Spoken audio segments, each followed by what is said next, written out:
महाराज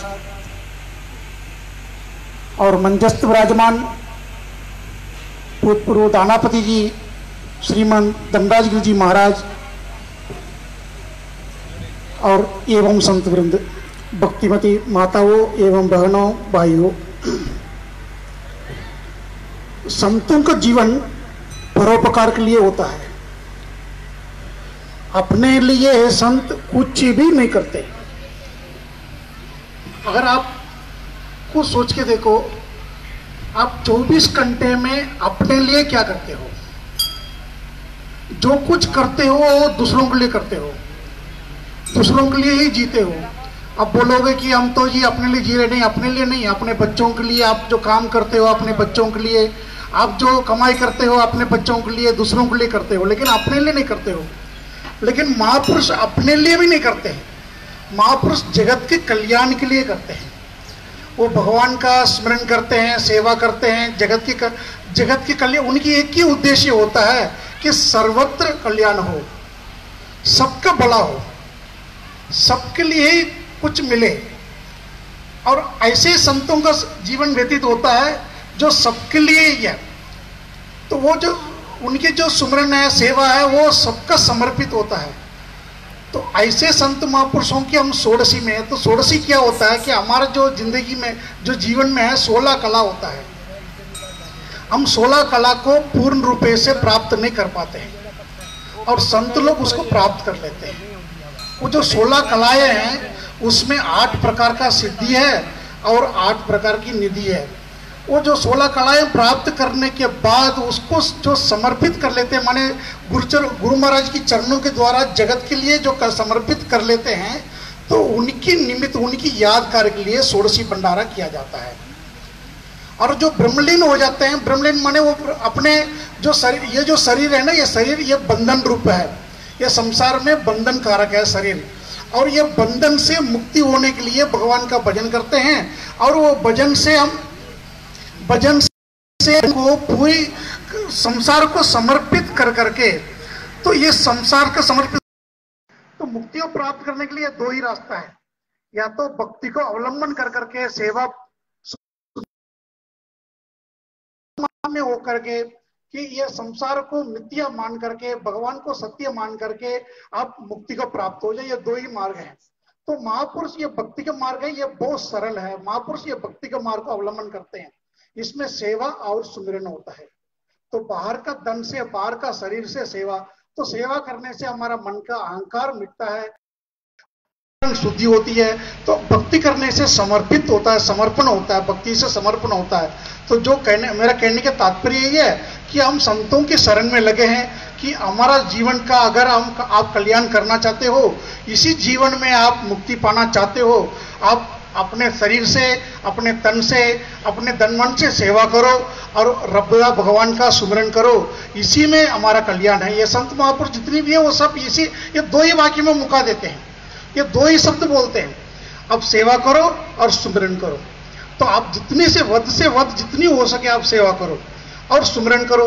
और सुमिरन करते हुए सेवा करोगे, वो मुक्ति का मार्ग को ही अवलंबन करेगा, मुक्ति की तरफ भी ले जाएगा, वो भी भक्ति माना जाएगा। अगर आप सेवा, जो काम हो, आपको सीधे एक एग्जाम्पल देता हूं। आप घर में साफ सफाई करते हो, तो घर में, और ये जो अपना सफाई कर्मचारी हैं, बहनों हैं, भाई हैं, वो मोहल्ले में सफाई करते हैं। और कुछ मंदिर में श्रद्धा भाव से, मंदिर गुरुद्वारा में, संतों के आश्रम में सेवा करते हैं, सफाई करते हैं। अब देख लो, काम एक ही है, कर्म एक ही है, लेकिन फल अलग अलग मिलेगा। क्यों? आपको घर में जो सफाई करोगे वो घर के लिए करोगे, अपने लिए करोगे, उसमें केवल सफाई रहता है। अगर आप मोहल्ले में जो सफाई कर्मचारी हो, मोहल्ले में या गांव में सफाई करोगे, उसका महीना तनख्वाह मिल जाएगा। लेकिन मंदिर गुरुद्वारा में जो सफाई का सेवा करते हैं, उसका फल का कोई आज तक पता नहीं पाया। इसका फल यही होता है। तो कर्म एक होने के बावजूद भी फल बहुत अनेक प्रकार का है, फल में परिवर्तन है। ऐसे ही हमारा जो कर्म है, हमारा जो भी कर्म है, तो वो कर्म को यदि भगवान की सेवा मान करके, भगवान के लिए समर्पित होकर के, भगवान का सुमरन करते हुए आप कर्म करोगे, चाहे आप भोजन बनाओ, चाहे सफाई करो, चाहे अपने कपड़े पहनो, चाहे जो मर्जी भी करो, चाहे यहां तक सोओगे भी, निद्रा नींद में भी रहोगे, अगर भगवान के लिए मान के भगवान का समर्पित होकर के करोगे, वो भी आपका भक्ति हो जाएगा, वो भी आपका सेवा हो जाएगा। तो आप, हमारा कहने के तात्पर्य यही है, आप कुछ भी करो, कहीं भी करो, जैसे भी रहो, जैसे भी करो, उसको भगवान के लिए, सेवा के लिए मान करके, परमात्मा का खुश करने के लिए मान करके, परमात्मा सुखी, परमात्मा हमारा कर्म से खुश हो जाए। देखो, हम लोग कोशिश करते हैं कि हमारे से परमात्मा खुश रहे, लेकिन ये कोशिश नहीं करते कि हमारे ऊपर परमात्मा खुश हो जाए, कि हम ऐसे कोई कर्म करें जिससे परमात्मा को खुशी मिल जाए। जैसे कोई बच्चे अच्छे काम हो, अच्छे काम करे, उनके माता पिता को खुशियां मिलती है। देखो, हमारा बेटे ने, हमारा परिवार ने, हमारा जो संतान ने बहुत अच्छा काम किया, उनके माता पिता ने नहीं किया, लेकिन बच्चों ने किया तो उनके माता पिता बहुत खुशी हुआ। ऐसे ही आप भी अगर कोई अच्छे कर्म करोगे तो हमारा जो जगत का माता पिता परमात्मा है वो खुशी हो जाएंगे। तो आप ऐसे करो, कुछ भी काम करो जिसमें परमात्मा खुश हो जाए।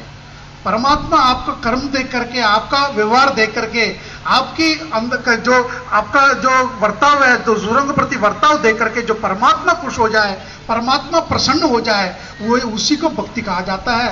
तो आप अगर ऐसे कोई कर्म करो जिसमें परमात्मा प्रसन्न हो जाए, आप किसी को तकलीफ न देना, किसी को अपमान नहीं करना, किसी को कोई तंग नहीं करना, किसी को कोई किसी प्रकार की अपमान नहीं करो, किसी को कोई माड़ा नीचा ना बोलो, किसी को गाली गलौज ना करो, जिसमें, क्योंकि उसके अंदर भी परमात्मा ही विद्यमान है। जो आपके सामने जो बैठा है उसके अंदर भी परमात्मा, आपके अंदर जैसी परमात्मा है ऐसी उसके अंदर भी परमात्मा है। तो आप सोच लो, परमात्मा ही बैठा। अगर आप किसी को अपमान करोगे, किसी को नीचा दिखाओगे, किसी को गाली गलौज करोगे, तो वो उसको नहीं, उसके अंदर बैठा हुआ परमात्मा को मिलता है। ऐसे समझ के उसके साथ में अगर अच्छा ही करोगे तो वो भी वो परमात्मा को ही जाता है। तो अगर आप अच्छा करो तो परमात्मा बहुत प्रसन्न हो जाएगा। तो आप सेवा करो, सुमिरन करो, और ऐसे करो जिसमें परमात्मा प्रसन्न हो, आपका कर्म देकर के परमात्मा को खुशियां मिले। यही मेरे कहने का तात्पर्य है। आप महात्माओं के साथ में जुड़े हुए हो, मैं इतना कहना चाहूंगा, आप अपने कर्म से, अपने तन मन से सेवा करो और सुमिरन करो और परमात्मा को प्राप्त करने के लिए कोशिश करो। हरि ओम तत्सत। ओम पूर्णमदः पूर्णमिदं पूर्णात् पूर्णमुदच्यते पूर्णस्य पूर्णमादाय पूर्णमेवावशिष्यते। सर्वे भवन्तु सुखिनः, सर्वे सन्तु निरामया, सर्वे भद्राणि पश्यन्तु, मा कश्चित् दुःखभाग् भवेत्। ओम शांति शांति शांति। हरि ओम।